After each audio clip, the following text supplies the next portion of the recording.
Hoje nós vamos falar da insuficiência cardíaca e do choque circulatório, mas para que vocês possam ter um entendimento, principalmente da questão do choque circulatório, tá? Mas a gente também vai falar um pouquinho, quando a gente falar da insuficiência cardíaca compensada e descompensada, de ter entendido bem os capítulos anteriores que a gente está estudando no GAICO, controle rápido da pressão arterial, controle a médio prazo da pressão arterial e o controle a longo prazo. Porque esses mecanismos vão ser a base de compensação da insuficiência cardíaca. E claro, a insuficiência cardíaca, às vezes a gente está estudando, eu sempre falo, né? Na cabeça do professor a coisa tem uma lógica, mas parece que a lógica às vezes ainda não chegou na cabecinha de vocês. A insuficiência cardíaca é um tipo de choque circulatório, é o choque cardiogênico. Tá? Por isso que muitas coisas que eu vou estar falando, que está ocorrendo na insuficiência cardíaca, vocês vão verificar e vão ver, é a mesma coisa que está ocorrendo no choque circulatório. Porque a insuficiência cardíaca, ela causa o choque circulatório de origem cardiogênica. Então, a insuficiência cardíaca é a falência do coração como bomba. O coração não consegue realizar a função que é a função dele. E qual é a função desse coração? Bombear sangue e fazer uma coisinha que a gente está estudando também dentro da nossa primeira aula. Gerar o débito cardíaco mínimo para as funções vitais. Que é de quanto? 5 litros por minuto. Então, quando o coração ele é insuficiente, a falência dessa bomba, ele não consegue gerar o débito cardíaco adequado à função dos nossos tecidos. Então, toda vez que se falar em insuficiência cardíaca, significa que aquele coração tem dificuldade em manter esse padrãozinho de 5 litros por minuto. Lembrando que ele é necessário para as nossas funções vitais. Significa que o indivíduo que não consegue gerar os 5 litros por minuto não consegue nem ficar em pé. Porque ele precisa, né, vocês já viram quando o cara fica em pé, ele vai ter aquele processo, né, da compensação do sistema baroreceptor aqui, que percebe a queda da pressão, e ele vai fazer aquele processo de levantar a pressão. E aí quem está com uma falhazinha nesse sistema, acontece aquele girozinho na cabeça, né? Vocês já tiveram? Estava ali deitado numa boa, e a tua mãe chega gritando lá, tu ainda não lavou a louça, e tu dá aquele espanto. Aí quando tu espanta, a tua cabeça dá um girozinho bacana. Isso é o problema da hipotensão. Você está deitado ali, a sua circulação estava toda normal. Na hora que você fica em pé, a gravidade prende o sangue nas veias e aí ele não chega no coração e a tua cabeça dá uma giradinha. Aí o teu sistema vasoconstritor simpático, estimulado por quem? Pelos baroreceptores, vai dar aquela comprimida nos vasos e recupera a tua pressão. Aí só dá aquele giro, a vista escurece mais rápido, ela clareia, tá? Essa redução da capacidade de bombeamento é a maior causa de mortalidade nos países desenvolvidos, aqueles países que têm um sistema de saúde eficiente que conseguem controlar as doenças infecciosas. Tá? Depois dele, nesses países também vem o câncer, logo depois das doenças cardiovasculares. E a principal causa, claro, é a doença arterial coronariana, aquele bloqueio de fluxo feito pela placa de ateroma desses indivíduos. E aí a gente vai ter o envolvimento dos hábitos alimentares e do estilo de vida, sedentarismo, obesidade, consumo de muitos alimentos industrializados, tá? Aqueles enlatados, biscoitos, aqueles que a gente chama de que são alimentos que sofrem um preparo, eles estão mais envolvidos nesses problemas de formar essas placas de ateroma. Tá? E claro, o criminoso da vez, os fast foods. Só um pezinho, né? Com esses aplicativos a vida ficou fácil, né? Tu não precisa nem ir lá no cara, né? Só faz o bicho. Traz aí o XR, traz o lá do Scooby-Doo, né? Traz o X-Tudão lá do Scooby-Doo, que é R$10, o ovo, o carro. Nunca achei carne. Porque a carne é tão fininha. Placa de aterômetro. Já vem até com a placa de aterômetro. X placa. Uma vez pra nunca mais. X da peroma. Aquilo é pra quem tá com fome, cara. Né? Mas eu paro, era mais meia-noite. Não é bom? Doido, né?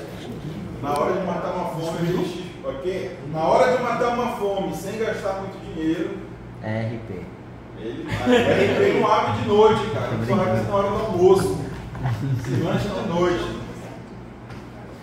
Eu vou tratar a insuficiência cardíaca de modo geral, para a gente ter uma noção, porque dentro do que é a aula, eu não consegui pegar todas as formas para tratar aqui dentro. Então, eu vou falar um pouquinho das cardiopatias congênitas, porque a gente precisa ter uma noção. Professor, por que eu preciso ter uma noção? Porque uma das funções do médico generalista é trabalhar na questão do parto.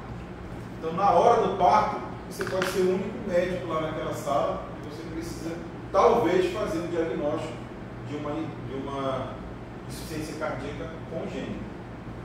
Entendi. Agora eu entendi. E é por isso que todo médico generalista faz uma briga para ter o pediatra e o neonatologista na sala de parto. Porque não é uma habilidade do médico generalista, mas muitas vezes, principalmente aqui na nossa região, vocês vão ser os únicos médicos na sala de parto. Tá? Então, por mais que você não seja especialista, é bom ter uma noção. Então, a visão geral da cardiopatia, a gente vai ter as insuficiências da bomba, ou seja, o músculo cardíaco está fraco, não consegue realizar o seu processo de contração normalmente. O LAELI, desculpa, a gente não, o LAELI vai ter também a insuficiência cardíaca, o bloqueio de fluxo. Então você vai ter algum defeito ali no sistema cardiovascular que vai causar um bloqueio no fluxo. Os mais comuns é a diminuição do diâmetro das válvulas, principalmente a tronco pulmonar e a aórtica. Então elas vão causar um bloqueio no fluxo. E essa diminuição da válvula tem um nome bonitinho que vocês já aprenderam em habilidades médicas. Como é o nome? Sei lá não. Ela se caracteriza por uma diminuição do lumen do vaso, do lumen da válvula. A estenose das válvulas. Então, quando a válvula se torna muito pequena, é como se você tivesse antes soprando o sangue pela mangueira, lá no dia que teu pai estava lavando o carro, tudo bem, tu vai brincar com a mangueira, né? Só lá e sopra.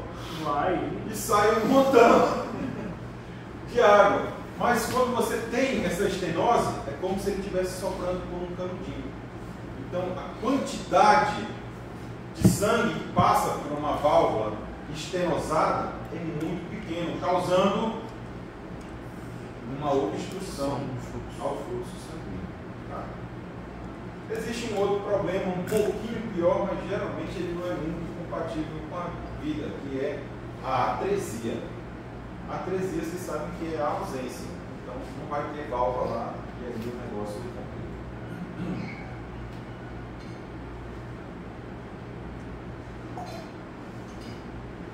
O indivíduo também pode ter uma insuficiência cardíaca por fluxo regurgitante. Então, aí, nesse caso, o indivíduo tem um defeito na válvula, onde ela não consegue fazer o isolamento entre as câmaras do coração ou entre as câmaras do coração e os vasos de saída. E aí, quando o coração exerce a sua força, ele consegue fazer a ejeção do sangue, mas quando ele relaxa, esse sangue acaba retornando para dentro do ventrículo ou, dependendo se for uma válvula mitral ou atricúspico, para dentro dos átomos, causando um fluxo regurgitante. Tá? O desvio no fluxo nós vamos ver que são aqueles causados principalmente pelas doenças de insuficiência cardíaca congênita, aonde haverá um defeito no septo atrial, um defeito no septo ventricular, e aí o lado que tem menor pressão vai acabar sendo empurrado pelo lado de maior pressão, desviando o sangue do local adequado de onde ele deveria ir. Beleza? O segundo grupo. 1, 2, 3, 4. O quinto tipo são os distúrbios na condução elétrica. Então, quando o coração não tem o ritmo correto de contração, ele pode causar uma insuficiência cardíaca, tá? Que são as arritmias, podem causar uma insuficiência cardíaca. E por último, a ruptura do coração ou de um vaso de grande calibre também vai causar uma insuficiência cardíaca.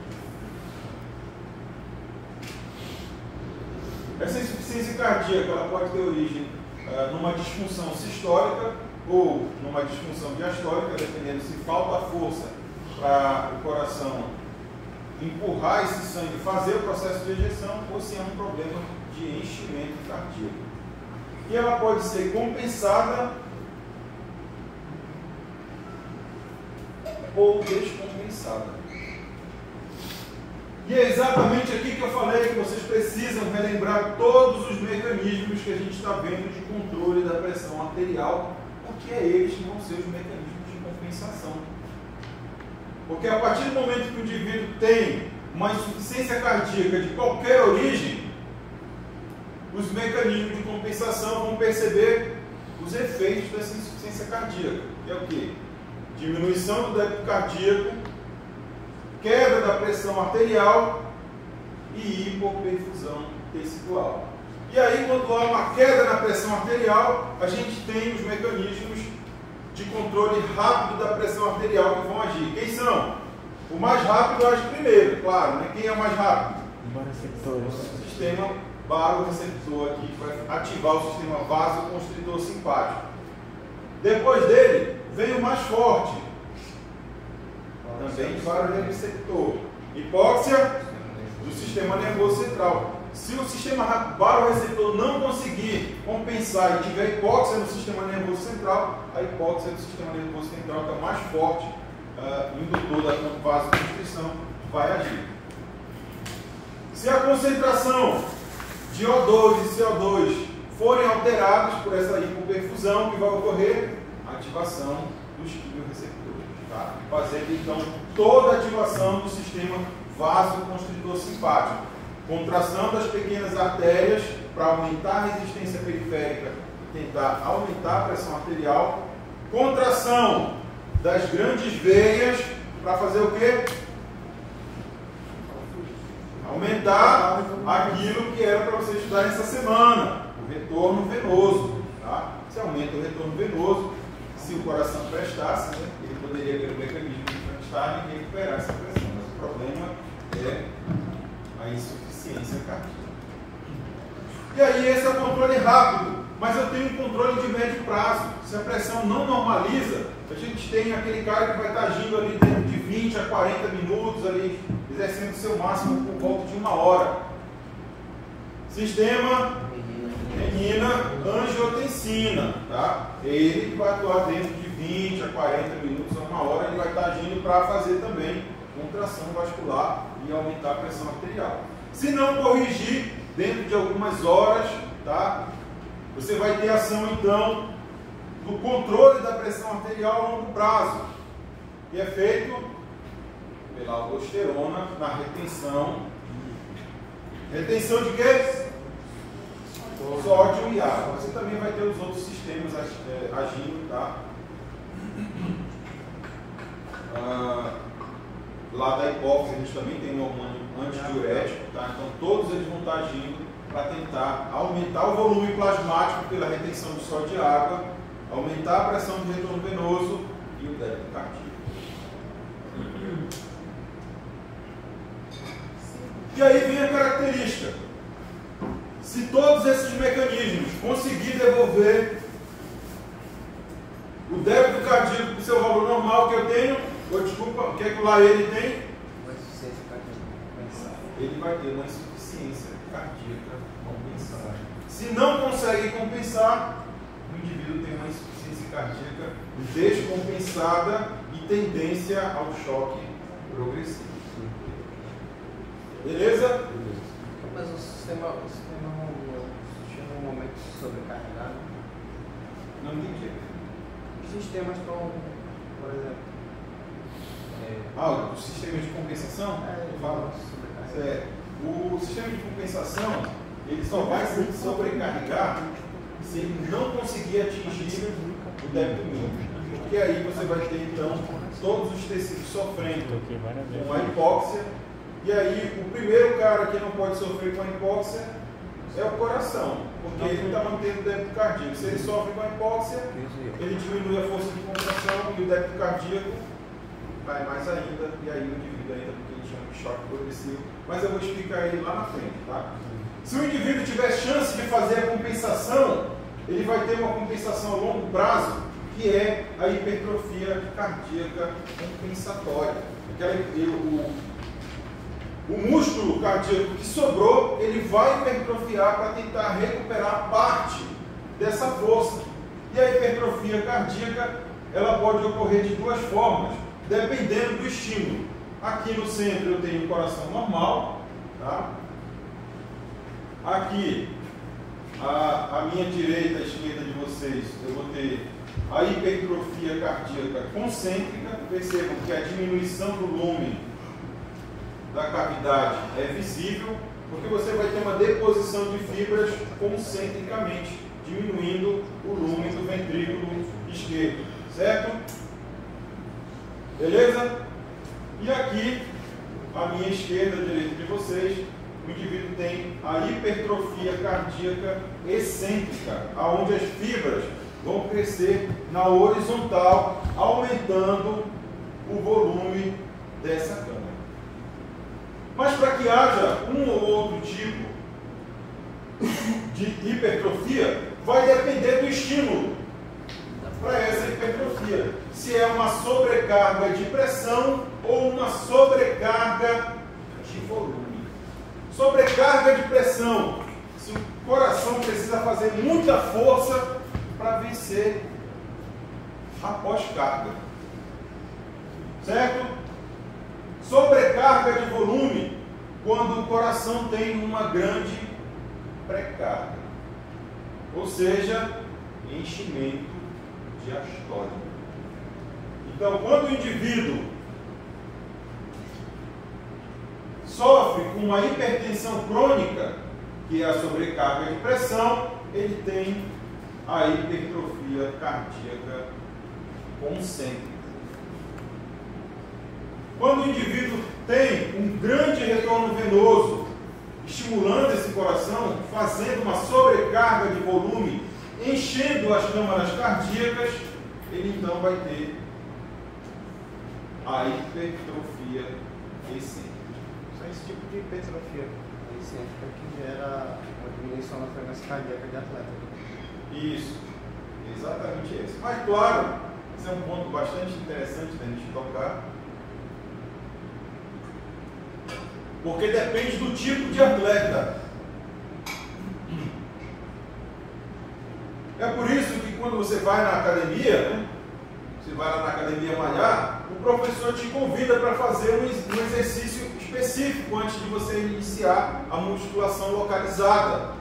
E ele chama esse tipo de exercício com um nome bonitinho. Vamos fazer um exercício cardio. É melhor antes, depois no meio e depois no final. Esses exercícios de cardio, ele vai falar porque aumenta a frequência cardiorrespiratória. Mas por que aumenta essa frequência cardiorrespiratória? Porque como ele trabalha um grande número de músculos, ele vai causar um grande retorno venoso, e esse retorno venoso é um estímulo de sobrecarga de volume e vai causar esse tipo de hipertrofia excêntrica. Diferente de quando você está lá, né, querendo fazer bonito, né, chamar a atenção das meninas, ele pega aquele pesão lá, 20 quilos. 1, 2, 3, 4, acabou. Cansou. O que aconteceu? Você trabalhou um pequeno número de músculos com uma pequena frequência. Gerou um pouquinho de débito cardíaco. Não faz esse tipo de hipertrofia cardíaca. Tá? Então, para ter esse tipo de hipertrofia cardíaca, você precisa ter os exercícios que ele vai chamar cardiovasculares, que vão gerar um grande retorno venoso. Beleza? Beleza.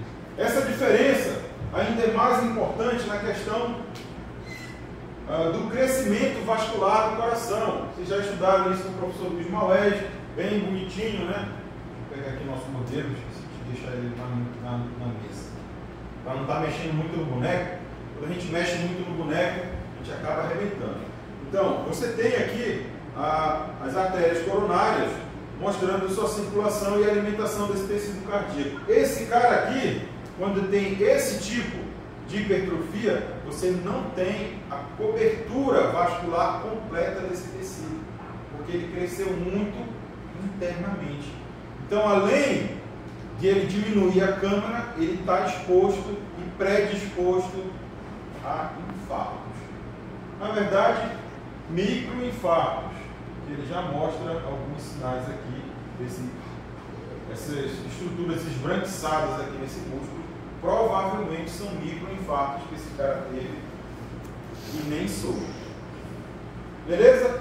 Já nesse caso aqui, a vasculatura acompanha o crescimento dessa fibra, aumenta a nutrição colateral desse músculo cardíaco e esse indivíduo aqui, ele tem uma certa proteção ao infarto. A isquemia do músculo cardíaco. Beleza? Tranquilo? Posso botar uma pergunta dessa na prova? Não. A insuficiência cardíaca esquerda. A principal forma é a cardiopatia isquema, né, o acidente vascular coronariano. E também a principal origem, o principal fator de risco é a hipertensão crônica sistêmica.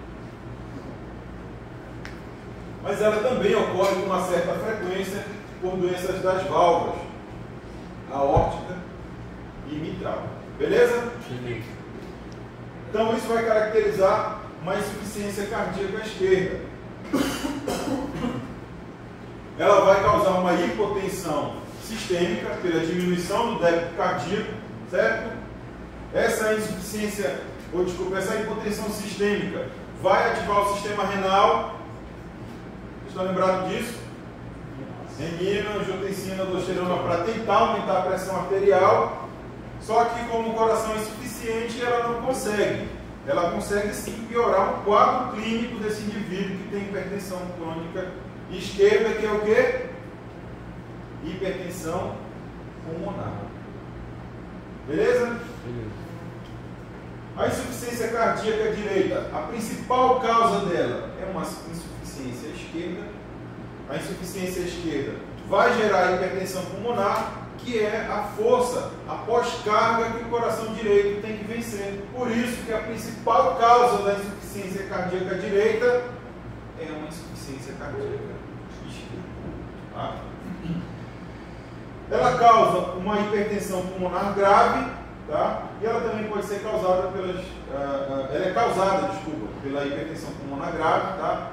Que é o que o livro vai chamar para vocês de cor pulmonar. Então, quando ele está falando de cor pulmonar, ele está falando de uma insuficiência direita causada pela hipertensão pulmonar. Então, doenças que causam hipertensão pulmonar crônica fora da insuficiência esquerda também causam insuficiência direita, tá? Que é o que ele vai chamar de cor pulmonar. Quando ele falar cor pulmonar, eles já vão saber que é uma insuficiência direita causada por uma hipertensão pulmonar. Ela também pode ser causada pelas doenças das válvulas, tronco pulmonar e tricúspide, tá? E também por cardiopatias congênitas, que a gente já vai ver. Então, das cardiopatias congênitas, a mais comum é o defeito no septo ventricular, seguida pelo defeito do septo atrial, a estenose da tronco pulmonar, a persistência do ducto arterial patente, tá? E a tetralogia de Fallot.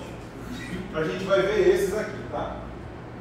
E também a atresia da aorta.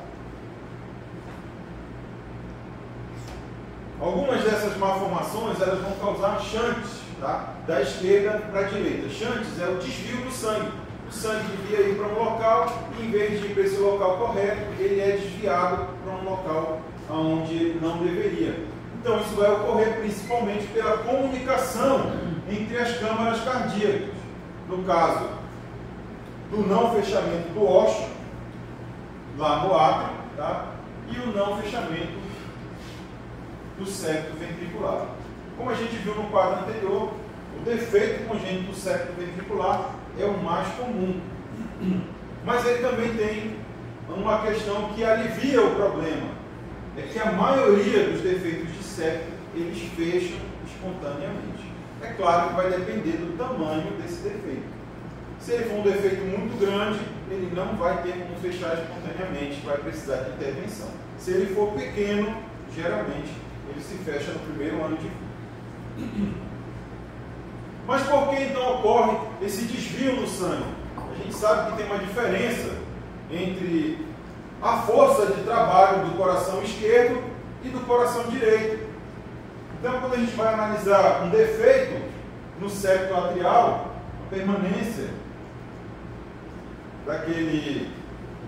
Como é o nome mesmo da estrutura que eu acabei de falar? Ah, José. Da abertura entre os átomos. Não, esse é o nome da estrutura, que ela é aberta no período fetal e ela deve fechar o nascimento, que comunica os átomos aqui. Tá, tem um negócio de primo e o outro cego. O professor disse que já deu essa aula. Tem um nomezinho para o nome dele, eu acabei de falar anteriormente. Leitor. Então, a permanência dessa abertura, né, chamada de quê? De ósseo, ela vai causar esse shunt, esse desvio de sangue. Por quê? O coração esquerdo trabalha com uma pressão que muito maior que a do direito. Inclusive, os átrios. Qual é a pressão normal do átrio direito? 0. Qual é a pressão normal do esquerdo? Em torno de mais 4 a mais 6. Então, se eu tenho uma pressão mais alta do lado esquerdo, o que acontece com o sangue? Ele é desviado para o lado de menor pressão, para o lado direito. E esse desvio de sangue tem um prejuízo. Por quê? Porque se o sangue está sendo desviado para o lado direito, ele não vai entrar onde? No ventrículo esquerdo, que era o caminho dele correto.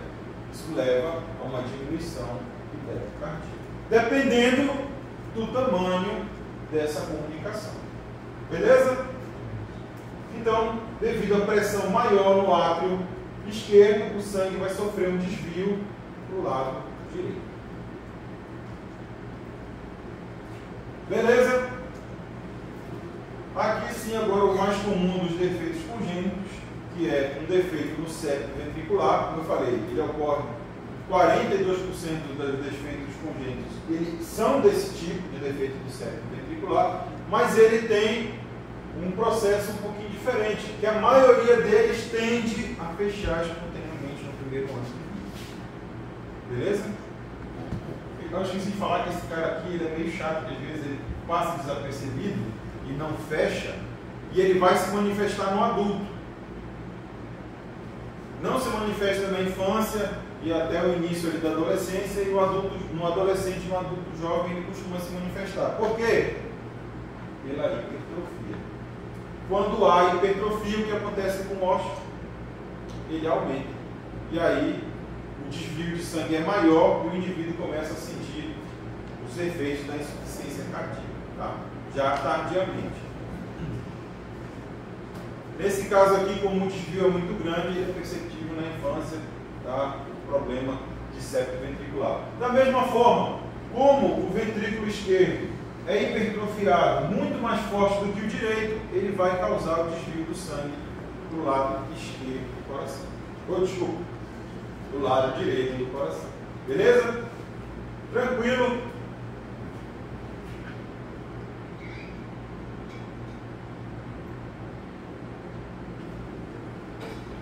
No período embrionário, existem várias comunicações comunicações entre as câmaras cardíacas.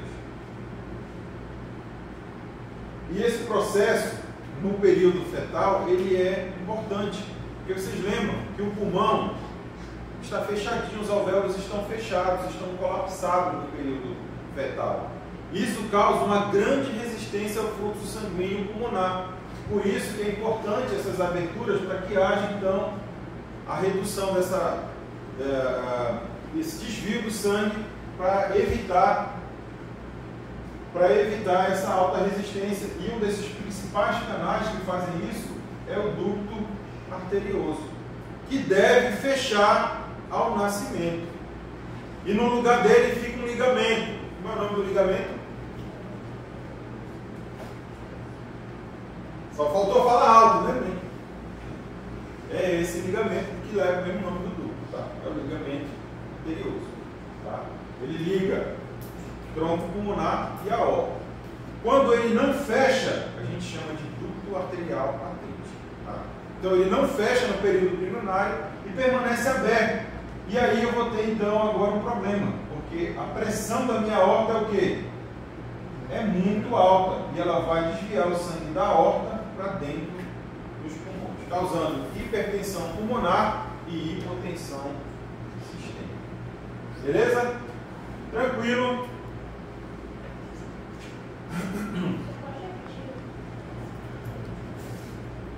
O ducto arterial patente? Tá. Então, o ducto arterial patente, ele é uma ligação entre a artéria aorta e a tronco pulmonar, que é normal no período fetal, mas que deve fechar ao nascimento e dar origem a um ligamento, que é o ligamento arterioso, tá? E fica aqui nessa região,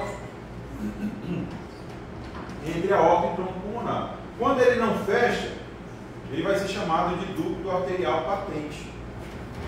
Como a aorta trabalha com uma pressão muito mais alta, ali, média de 100 milímetros de mercúrio, e a tronco pulmonar é bem baixinha, lá por volta dos 14, então você vai ter um desvio de sangue da aorta para tronco pulmonar, causando hipertensão pulmonar e hipotensão sistêmica pelo desvio do sangue aqui da aorta.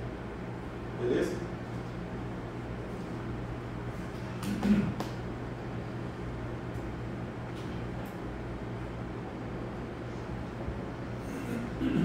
Insuficiência cardíaca congênita que causa um shunt da direita para a esquerda. Ela tem uma característica diferente das que a gente viu anteriormente, porque ela vai causar uma cianose precoce, porque você vai estar pegando sangue pobre em oxigênio, que está lá no lado direito do coração, e jogando para dentro do lado esquerdo, aonde deveria ter o sangue rico em oxigênio. E esse sangue agora misturado vai ser mandado para a circulação sistêmica, causando cianose, principalmente de extremidades. Mas no bebê pode ser uma cianose tem um nome, como a gente chama cianose central, mas a gente chama de generalizada. Tá? Vai estar em todo o corpo do bebê, ele vai nascer bem azulzinho. É por isso que vocês têm aquela escala de cianose para fazer para o bebê quando ele nasce. Porque vocês podem identificar um processo desse aqui ou um sofrimento fetal. Muitas vezes, o médico generalista que está de plantão fazendo parto dá um azar desse. De uma mulher que tinha uma gravidez de risco, que estava sendo acompanhada, o bebê já estava em sofrimento fetal e ela resolve entrar de trabalho de parto no teu plantão. E tu vai ter que sentar bem bonitinho essa escala de cianose para ter uma noção e uma hipótese diagnóstica para aquele bebê. Por isso que eu disse de novo, né? Que é por isso que o médico generalista briga para que dentro da sala de parto esteja o pediatra ou o neonatologista, justamente para poder fazer esse diagnóstico diferencial que foge um pouquinho do escopo do médico generalista. É muito comum esse tipo de problema na tetralogia de Fallot clássica e na tetralogia da transposição dos grandes vasos, tá? Que é o que a gente vai já ver bem bonitinho. Então, na tetralogia de Fallot clássica, você vai ter aqui, ó, uma estenose da válvula troncopulmonar e um defeito de septo ventricular. Essa estenose na válvula pulmonar, ela vai fazer com que o meu coração direito, o coração direito do Laele, né, tenha um grande crescimento muscular, fazendo uma grande hipertrofia que supera o coração esquerdo. Então, por isso que ele consegue fazer o shunt da direita para a esquerda, porque ele se torna mais forte do que o coração esquerdo. E aí ele vai ejetar aqui no coração esquerdo o sangue pobre em O2, rico em CO2, que vai causar a cianose sistêmica, porque ele vai cair. Tem e vai tratamento entrar na fácil? Oi? Tem tratamento fácil? Tem correção, né?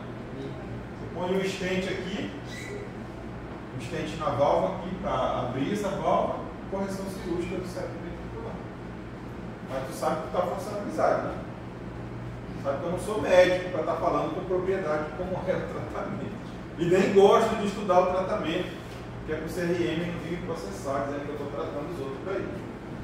Continuando, a gente também tem a tetralogia com a transposição completa dos grandes vasos. O que é a transposição completa dos grandes vasos? É a troca. Veja que eu tinha aqui, ó, o ventrículo direito, tronco pulmonar, ventrículo esquerdo, aorta. Inverteu aqui, ó, ventrículo esquerdo, tronco pulmonar, ventrículo direito, aorta. Fazendo o quê? O isolamento da circulação. No coração direito só passa o sangue sistêmico, no coração esquerdo só passa sangue pulmonar. E aí, se não é isso daqui,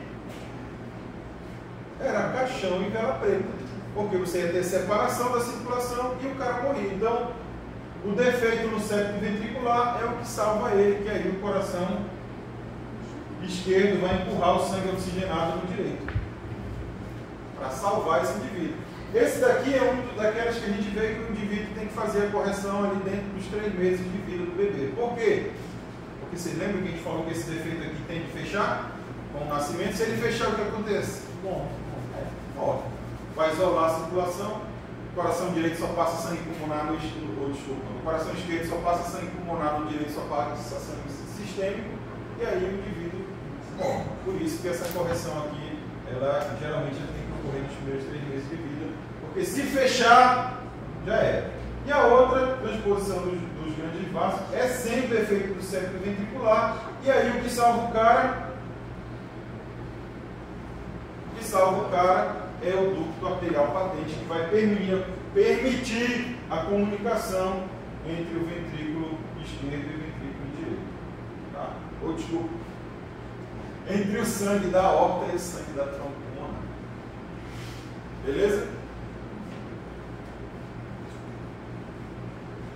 Por último, dos defeitos congênitos, da insuficiência cardíaca congênita, a gente vai ter a coartação da aorta, e ela vai causar uma obstrução do fluxo sanguíneo. O que é essa coartação? É um estreitamento do lume da aorta após as artérias que nutrem os membros superiores e a cabeça. Então, o indivíduo tem uma característica nessa situação. Vejam que devido a essa comunicação e a coartação da aorta, você vai ter, nesse caso aqui, tá, que permanece o ducto arterial patente, o ventrículo direito sofrendo hipertrofia. E aí esse ventrículo direito vai empurrar o sangue pobre em O2 dentro da circulação arterial da aorta, o que vai causar uma cianose de membros inferiores, tá? E uma pressão normal aumentada dos membros superiores. Tá? Nesse outro aqui eu não tenho a persistência do ducto arterial patente, e aí eu tenho um problema um pouquinho pior, porque eu vou ter hipertensão dos membros superiores e vou ter hipotensão dos inferiores.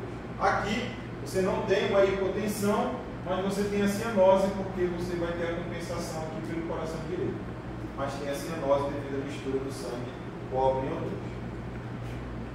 Beleza? Beleza. Estou acreditando em vocês, né, com essa carinha triste aí. Não está dando muito certo.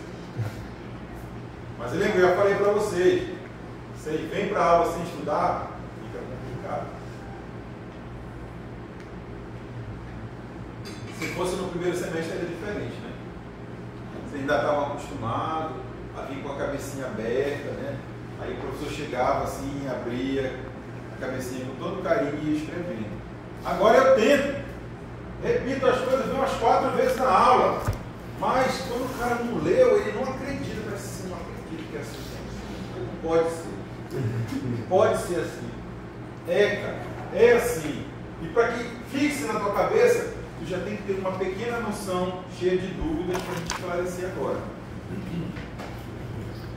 Opa, só meia hora e a gente não chegou na metade. As coisas. Vou acelerar um pouquinho, porque 11h30 vocês sabem que tem que sair para buscar meu filho, tá? Então, agora a gente vai entrar no que é a cardiopatia isquêmica e ela vai ocorrer devido à diminuição desse fluxo coronariano, causar uma diminuição na produção de energia do miócito. Lembre, contração muscular precisa de energia. Se não chega sangue, você perde força de contração. Tá? Dependendo do ramo da coronária que foi obstruído e aonde ele foi obstruído, você vai ter a extensão do infarto, e se ele vai ser um infarto transmural, que pega toda a extensão do músculo cardíaco, ou um infarto subendocárdico, que a gente chama também de não transmural. Ok? E ela é a principal causa de morte. Mas a causa de morte, na maioria das vezes, ela não é causada pela extensão do músculo que foi prejudicado. Ela é causada principalmente pela irritabilidade elétrica causada pelo infarto. Vocês lembram que a gente falou lá no comecinho, né, que o estímulo da despolarização ele vai passando célula a célula no coração?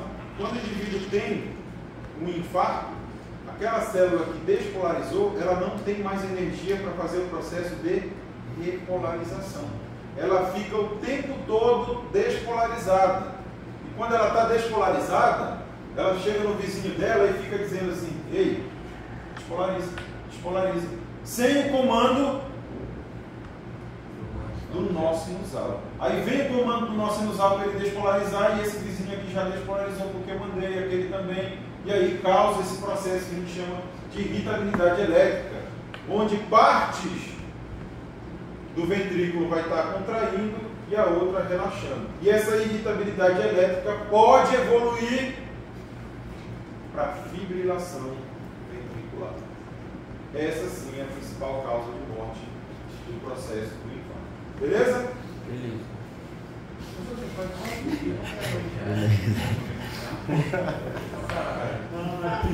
Esses caras estão rindo ali de tirar a concentração. Não fala nada. Tá certo. A fibrilação ventricular, como é que ela vai ocorrer? Né? Ela vai ocorrer quando tem diversos estímulos à despolarização. E a gente precisa lembrar que o potencial de ação, o potencial de despolarização, ele passa no músculo cardíaco célula a célula. Eu estou despolarizado, estimulo ela a despolarizar, ela vai despolarizar a outra, até que chegue todo o músculo, certo?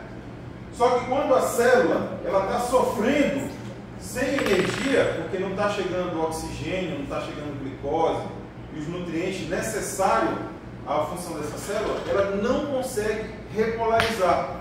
Porque a repolarização é dependente de quê? Canais de sódio e potássio, ATPase. Precisa de energia para funcionar as ATPases que ele não tem. Então ele despolariza e não consegue repolarizar. E se ele está despolarizado, ele fica o tempo todo dizendo para o vizinho dele: despolariza. Aí essa daqui aceita o comando, despolariza essa, despolariza aquela. E aí o comando do nó sinusal vem pelo outro lado, despolarizando ali. Então esse lado aqui já começou a contrair, enquanto o outro não. E aí eu vou tendo essa despolarização e contração desorganizada, o que pode levar à fibrilação ventricular. Como a fibrilação é influenciada, por exemplo, na hora do choque? Tu quer saber do desfibrilador, né? Ele já está dizendo, né? Desfibrilador, você vai dar uma corrente elétrica tão forte que vai fazer o que a gente chama de reset. Você vai resetar as células, entendeu? Aquelas células, essas células aqui que eu estava perturbando, excitando elas, estou excitando essas células aqui, sem o comando de quem? Do nosso sinusal. E aí, quando vem o reset, ela vai voltar a zero, eles todos vão voltar a zero, menos eu não volto.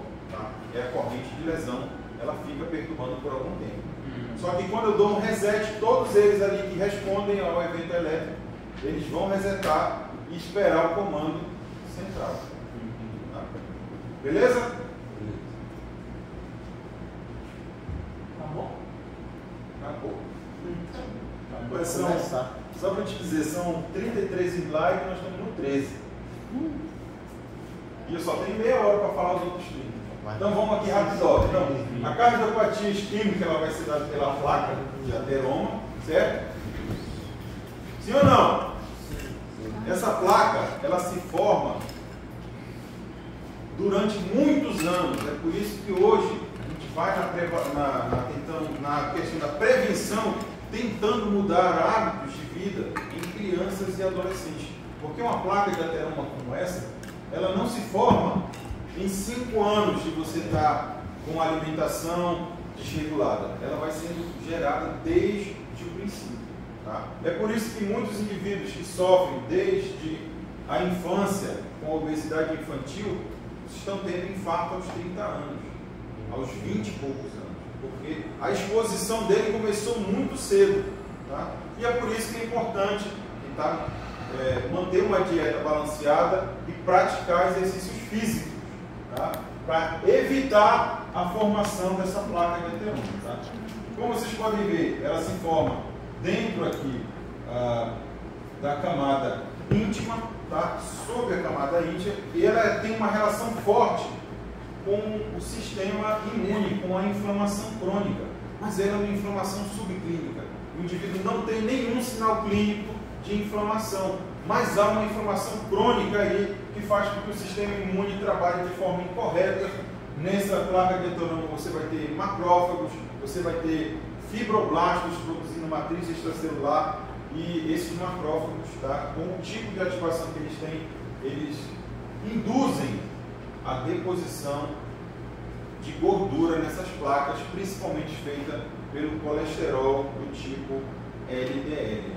Tá? Colesterol LDL, que a gente conhece como colesterol mau, ele é chamado desse nome porque é ele que vai ali constituir a maior parte dessa placa de ateroma.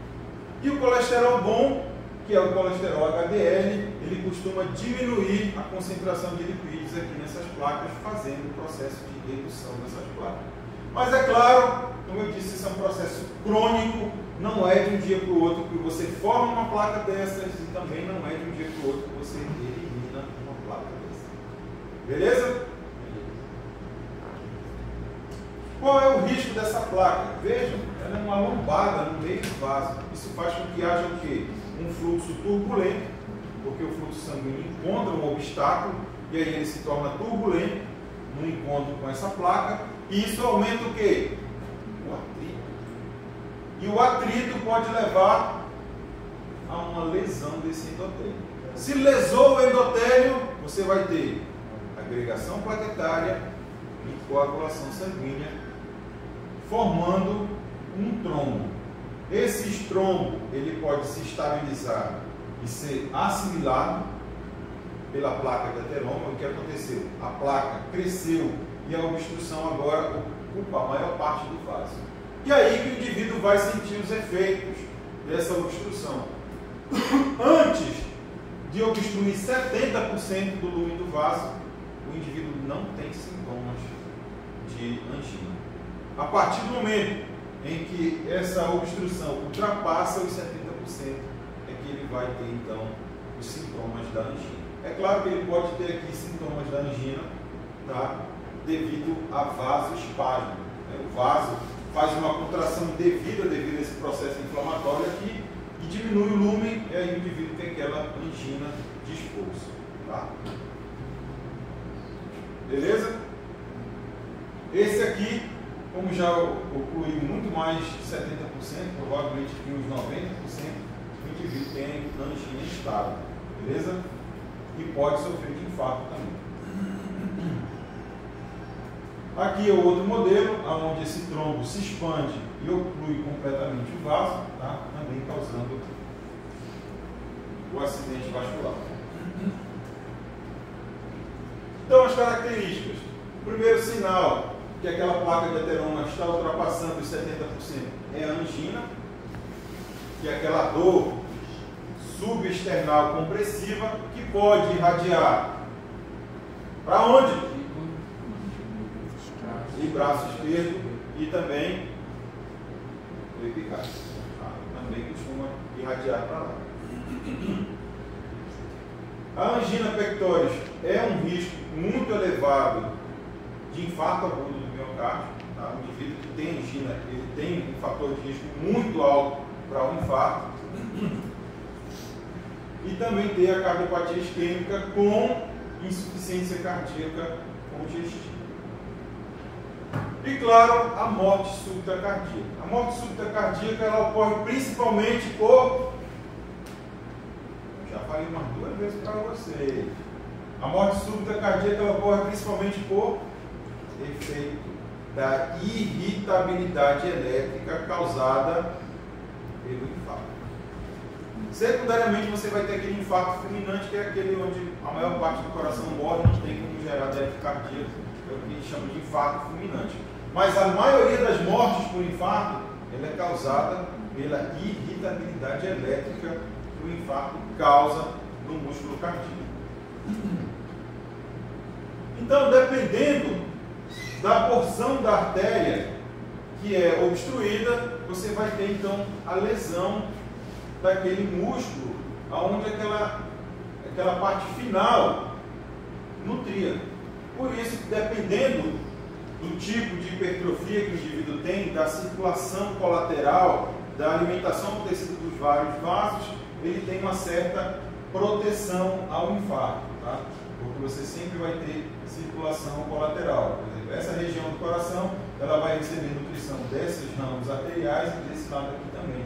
Isso dá uma certa proteção dessa região para o infarto. Mas essa região apical, ela recebe nutrição só dessa artéria aqui, que tem um nomezinho bonitinho, né, na clínica, é chamada de fazedora de viúvas, porque a obstrução dela vai matar o ápice do ventrículo esquerdo, aonde está a maior massa cardíaca. Então, você tem um risco muito grande daquele indivíduo que sofre um infarto nessa artéria coronária descendente anterior esquerda.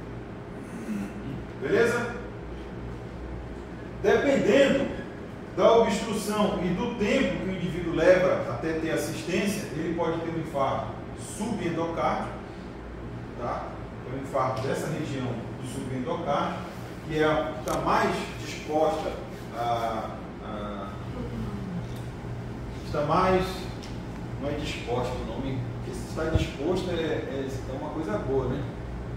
Predisposto, né? Está predisposto a sofrer com uma baixa nutrição, porque veja, é uma região mais distante da fonte de alimento que a artéria. Então, o subendocárdio é a região mais predisposta a sofrer com a hipóxia devido a essa distância com o vaso que o alimenta, tá? A coronária. Mas, sem intervenção, esse infarto ele tende a se tornar um infarto transmural, onde ele vai ocupar todo o miocárdio. Com exceção de 2 áreas que geralmente estão protegidas contra o infarto. O endocárdio do ventrículo esquerdo, por quê? Porque ele pode pegar a nutrição dele do sangue que está dentro do ventrículo, certo? E o epicárdio devido à proximidade com a fonte de alimento, a artéria. Então, geralmente quem vai sofrer mais é aquele tecido que está mais distante, beleza? E quando o indivíduo tem uma hipertrofia cardíaca concêntrica, o que acontece com isso aqui? Isso aqui aumenta e a distância até o vaso que alimenta também aumenta. Por isso que o indivíduo que tem uma hipertrofia cardíaca concêntrica, ele tem um risco maior de infarto. Beleza? E é por isso que eu falo que vocês têm que estudar direitinho com o professor Luiz a anatomia dos vasos cardíacos.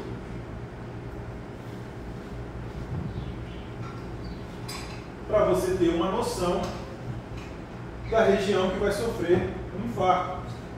No caso, se a oclusão permanente ela for do ramo que a gente estava falando anteriormente, do fazedor de viúvas, né, da artéria descendente anterior esquerda, toda essa região aqui vai sofrer com a hipóxia e um infarto. Na imagem no meu computador, está aparecendo bonitinho aqui a região cinza. Está vendo aqui? Que deveria estar aparecendo ali. Só que nessa imagem, na projeção, não está aparecendo a área cinza, que é a área que sofreria com um infarto dessa região. Dessa região aqui, não aparece bem direitinho. Bem aqui, se você tem a oclusão permanente do ramo circunflexo esquerdo, né, então você vai ter a hipóxia desse tecido aqui. Tá? É ele que vai sofrer com o infarto. Beleza? E aqui por último, o ramo descendente posterior.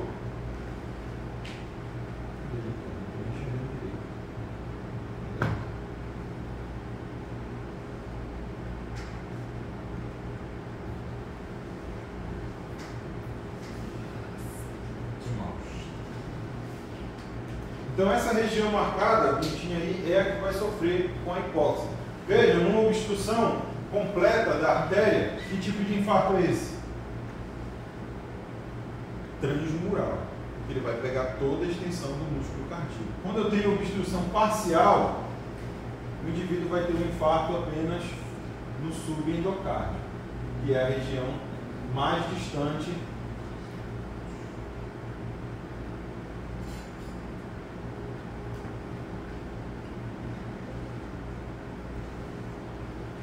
como a obstrução foi parcial, ela não consegue pegar toda a região.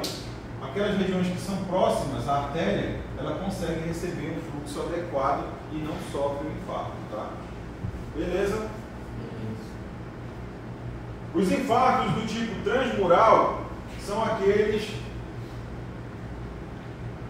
que causam uma alteração no eletrocardiograma, que a gente falou lá na nossa aula de eletro.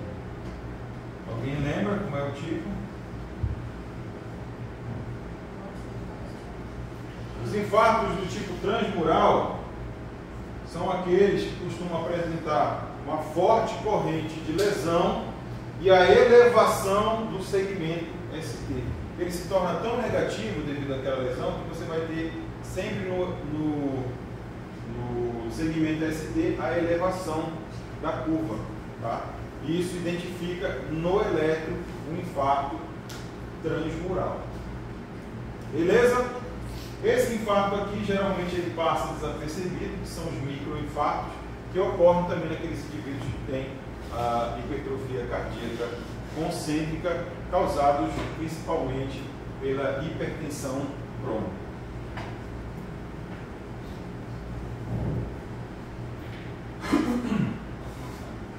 Os marcadores que a gente utiliza para fazer esse diagnóstico, eu já falei né, que foi o eletrocardiograma. Principalmente, a gente procura a corrente de lesão, que é aquele ponto J, e a elevação do segmento ST para fazer o diagnóstico de um infarto pelo eletrocardiograma, tá? E a gente também pode usar então as enzimas cardíacas. As enzimas cardíacas são enzimas que são comuns à célula muscular cardíaca, e quando essa célula sofre, ela morre, então ela tem uma hipóxia muito forte, ela acaba perdendo a estabilidade da membrana. E isso faz com que essas enzimas então caem na corrente sanguínea. E então você vai ter o início da elevação dessas enzimas na corrente sanguínea. Tá?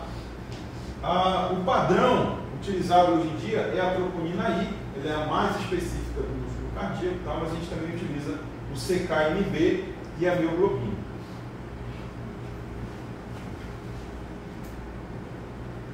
E agora sim, se o indivíduo conseguir escapar do infarto, ele sobreviveu ao infarto, na vida que segue para ele não é tão fácilzinho para ele, porque ele vai sofrer com uma disfunção contrátil pela perda da massa muscular cardíaca no infarto, disfunção de músculo papilar. Você lembra que a gente mostrou as áreas que vão ser afetadas pelo infarto? Se essa área afetada corresponde à região de um músculo papilar, ele vai perder a função do músculo papilar. E aí ele tem um problema sério que vai acontecer após esse infarto que prejudicou o músculo papilar, que é o quê? Um defeito no fechamento da válvula, causando um fluxo regurgitante. Beleza? Lembrando que o músculo papilar, ele não fecha a válvula. Lembra o que ele faz? Ele segura a válvula para que ela não faça prolapso. E aí ele perdeu a capacidade de contrair, então ela vai fazer esse prolapso para trás, dependendo do nível de lesão do músculo papilar. Tá? O indivíduo pode inclusive ter um fluxo regurgitante. Se o infarto for no ventrículo direito, o indivíduo vai sofrer com a insuficiência cardíaca direita e vai causar aqueles sintomas que a gente já viu lá atrás, então não vou repetir. Ele pode ter ruptura da face externa do miocárdio, tá? Ou ruptura do septo ventricular. Se ele tiver ruptura da face, qual é o problema? O sangue vai sair para onde? Para onde? O sangue está no coração. Teve um rompimento na face externa do coração. O sangue vai sair do coração para onde? Para a cavidade. Qual é o nome da cavidade? Pericárdio. Complica, mais para cima, é ali em volta dele mesmo. Caiu no pericárdio, se o volume for muito grande, tamponamento cardíaco. Se o volume for pequeno, inflamação fibrinosa, pericardite. Que é o que está bem aqui embaixo. Se o rompimento for no septo, shunt, desvio sanguíneo. Beleza? Da esquerda para a direita. Ele pode sofrer ainda com arritmias, porque o tecido que morreu, vamos fazer o cara sobreviver, olha o coraçãozinho dele esquerdo está bem, porque ele teve um infarto bem aqui nessa região. Essa região vai ser substituída por tecido conjuntivo fibroso, que não transmite o impulso elétrico. Então o impulso elétrico que chega bem aqui, para ele chegar desse lado aqui, o que ele vai ter que fazer? Ele vai ter que dar a volta para chegar do outro lado. Isso causa um atraso na transmissão do impulso elétrico, um atraso na contração cardíaca, causa uma arritmia. Ela só é comum em infartos do miocárdio com elevação do segmento ST, os infartos transmurais. Pericardite, já falei. Ele também vai sofrer com dilatação das câmaras, porque o indivíduo pode sofrer com uma insuficiência cardíaca, e se ele sofre com insuficiência cardíaca, o coração enche, mas não consegue fazer o seu processo de contração normal, e aí ele tem uma sobrecarga de volume e vai ter a dilatação das câmaras. Tá? Ele pode ter também um aneurisma ventricular, porque naquela mesma região que eu acabei de mostrar aqui, tem a substituição do tecido pelo tecido fibroso. Aquele tecido fibroso não é elástico e não é contrátil.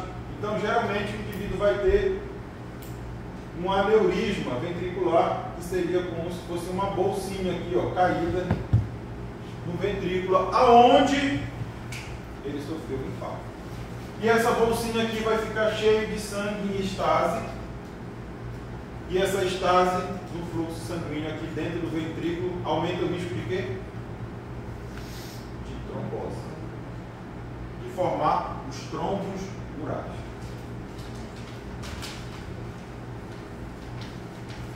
E claro, por último, insuficiência cardíaca tardia progressiva, geralmente causada por uma reação, uma lesão de perfusão, de reperfusão. Tá?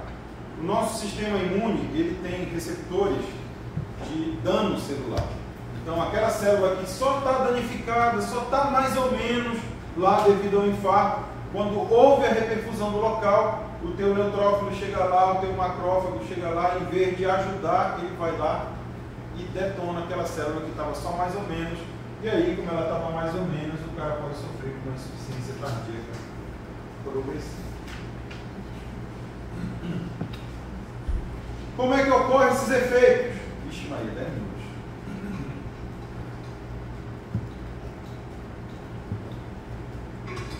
Do água. Como é que ocorrem esses efeitos? O indivíduo vai ter uma insuficiência cardíaca aguda devido à cardiopatia isquêmica. O débito cardíaco dele antes era normal, ok? Na hora que ele sofre um infarto, há redução na força de contração e o débito cardíaco cai para uma faixa muito baixa, gerando um pequeno débito cardíaco, queda na pressão arterial e hipotensão. E aí, se ele causou uma queda na pressão arterial, a gente tem os mecanismos de compensação. Quem? Os rápidos. Quem é o rápido? Sistema nervoso simpático, receptores. Tudo misturado, mas é isso aí. É o nosso sistema vasoconstritor simpático. O mais rápido pela ação dos baroreceptores, o mais forte pela hipóxia do sistema nervoso central, tá? E o outro que demora um pouquinho mais pelo efeito dos quimiorreceptores. Eles vão estar fazendo o processo de compensação, tá? Cadê? O verdinho, coração lesão aqui, mais estimulação simpática, que é os mecanismos que a gente vem estudando todas essas semanas do sistema vasoconstritor simpático. Se o cara escapar, ele vai ter o coração parcialmente recuperado, e essa recuperação aqui também é feita pelos efeitos de longo prazo. Quem são os efeitos de longo prazo? Renina, angiotensina e aldosterona e os outros hormônios antidiuréticos e tal, que vai fazer a correção de volta para a faixa mínima de 5 litros. Se ele trouxe de volta para a faixa mínima de 5 litros, o indivíduo vai ter uma insuficiência cardíaca o quê? Compensada. Se ele não conseguir fazer isso, o indivíduo tem uma insuficiência cardíaca descompensada. Por mais que o tempo passe, veja que ele não consegue manter o débito cardíaco, e aí as compensações vão tentando fazer subir, e como ele não consegue atingir, ele entra em choque progressivo, tá? Que é o que a gente está vendo aqui, ó, na continuação, e bem para cá é o que? Caixão e vela. Tá? E aí a gente tem a compensação farmacológica, tá? Que são os digitálicos, que são ionotrópicos, que vão fazer aquilo que a gente já estudou e tu esqueceu, vão mexer na permeabilidade aos íons. Que íons? Sódio e cálcio. Não, tu quer matar o cara, velho. Sódio e cálcio, para aumentar a frequência cardíaca e a força de contração. Tá? E aí, esse coração digitalizado, ele pode então voltar ao débito cardíaco mínimo, e com a compensação dos outros sistemas, ele consegue até elevar um pouquinho o débito cardíaco, e o indivíduo escapou do caixão e vela preta. Sem esse processo, coração em falência, choque progressivo, choque irreversível. Tranquilo, gente? Posso botar na prova? Não. É esse que eu gosto de ouvir. Pode? Não? Pô, sacanagem. Perdendo um tempo desse aqui para vocês estão dizendo que não ainda. Pode. O choque circulatório. Só que já nem precisa fazer prova, professor. Né? Pra que Só prova? respondeu forte, tá bom, né? Choque circulatório. Ele ocorre devido. É que eu já vi isso lá no começo da aula. O choque circulatório, ele ocorre devido a uma hipoperfusão sistêmica específica. É por isso que eu disse, né? Às vezes não faz sentido, mas tudo aquilo que a gente estudou de insuficiência cardíaca, ela gera um choque circulatório, um choque do tipo cardiogênico, tá? Onde a causa do choque é uma falência no coração. Ele tem uma propensão a ficar pior, ou seja, ele é progressivo na sua maioria das vezes, tá? A menos que o processo que a gente acabou de ver de compensação simpática, tá? A compensação de médio prazo, sistema renina, angiotensina, tá? Consiga reverter e transformar ele num choque. Desculpa, botei aqui, não progressivo, tá? Então, a partir do momento que aquele sistema consegue compensar o débito cardíaco, você vai ter a perfusão normal dos tecidos e você vai ter o choque que a gente chama de estágio não progressivo. O indivíduo está estável, ele não vai piorar. Se não conseguir, o indivíduo entra no que a gente chama de estágio progressivo, que ele vai ficando cada vez pior, o coração fica cada vez mais fraco, a função vasomotora simpática fica cada vez mais fraco, e aí ele pode entrar no que a gente chama de estágio irreversível. O que é o estágio irreversível? O estágio irreversível é quando o tecido já acumulou tanto dano que ele não consegue mais se recuperar. Por mais que você faça a reperfusão do tecido, ele já está tão danificado que ele vai morrer de qualquer jeito, ou ele já morreu. E aí um grande exemplo que o cara fica na dúvida, será que é assim mesmo? Pô, não acredito, não. E aí vem sempre aquela dúvida, né? Para quem não entende e duvida, eu sempre gosto de falar das artes marciais, né? Tu vai lá, vendo aqueles caras lá lutando MMA, e de repente o cara pega o pescoço do outro ali, e ele aperta, com 3 segundos, quando o cara encaixa direito, o cara apaga. Aí o cara diz, que coisa errada aí, bicho, porque eu que nem faço treino, não faço nada, eu consigo segurar a minha respiração por pelo menos 40 segundos. Como é que aquele cara apagou em 3, 10 segundos? Como é que ele apagou? Porque não é o fechamento da via respiratória que faz ele apagar. É o fechamento de quem? De 2 artérias que passam bem aqui, ó. Quem são? As carótidas. Quando ele aperta o pescoço do cara, ele não prende o sistema respiratório. Ele prende a circulação encefálica. Na hora que ele prendeu a circulação encefálica, de 3 a 6 segundos sem circulação encefálica, o cara apaga. E por volta de 2 minutos sem circulação encefálica, o dano é irreversível. O cara pode voltar, o coração pode voltar a bater, mas o sistema nervoso central não volta mais. Beleza? Então, 2 minutos com um choque progressivo, com hipoperfusão sistêmica dos tecidos do sistema nervoso central, por volta de 2 minutos, encaixamos e vela preta. Beleza? E aí eu pergunto para vocês quais os mecanismos que atuam para tentar compensar o choque circulatório e transformar ele num choque não progressivo. Se depois de repetir mais 10 vezes nessa porra aqui, tu ainda não lembrar, eu vou ter que me aposentar mais cedo, seu jeito. Quem são? Controle rápido, baroreceptor, hipóxia do sistema nervoso central, quimioreceptores, médio prazo, renina, angiotensina, longo prazo, muito bem.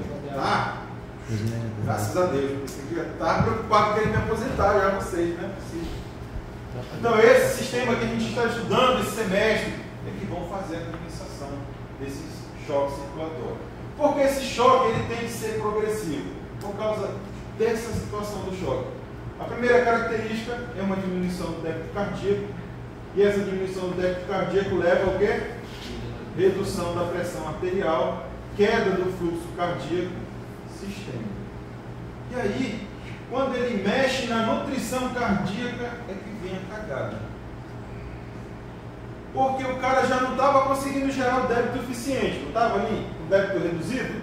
E aí tu reduz o débito, a nutrição do coração. E aí o que acontece? O coração fica mais fraco. Se o coração fica mais fraco, tem depressão cardíaca, diminui ainda mais o débito cardíaco. E aí ele começa a mexer com quem não deve. Tem uma redução nutricional tecidual, tem estase no fluxo sanguíneo, que causa o que? Olha, pô, bicho, assim tu quer matar o cara mesmo, né? Eu não, é o choque que quer matar ele. Coagulação intravascular, porque tem estase no fluxo sanguíneo. Diminuição da nutrição cerebral. Pô, já começou a ferrar. Mexeu com o que não devia. Primeiro porque lá em cima está o controlador geral e tem o controlador do sistema cardíaco e do sistema respiratório. Então, diminuição da nutrição cerebral, o negócio começou a fechar. E aí, ó, diminuição da nutrição do sistema vascular. O que é que o sistema vascular estava fazendo? Vasoconstrição. Sem força agora, sem nutrição. Ele não consegue mais fazer. Faz vasodilatação, causa hipotensão, diminuição do débito cardíaco. Aí a falta de nutrição total começa a desorganizar a célula por dentro, as organelas, principalmente a mitocôndria, se desorganiza e ela arrebenta em estresse oxidativo, enchendo a célula de quê? De radicais livres. E aí a liberação dessas toxinas começa a gerar um choque que a gente chama de irreversível. Beleza? É por isso que o choque sempre tem a tendência de ser progressivo, a menos que aquelas três coisinhas que a gente viu consigam compensar. Compensação rápida da pressão arterial, médio prazo e longo prazo. Infelizmente, a de longo prazo não ajuda muito. Por quê? Porque o rim só vai começar a reter líquido, né? E aumentar o volume plasmático ali mais ou menos depois de 2 horas. Pô, tu tinha 2 minutos para reverter isso aqui, dá para esperar 2 horas. Né? Por isso que quando a gente fala nessa correção, ela tem que ser feita pelo sistema rápido da pressão arterial. Beleza? E aí, se der tempo, né, os outros vão ajudar a fazer a compensação final. As características do choque vão ser a mesma. O que vai mudar é a origem.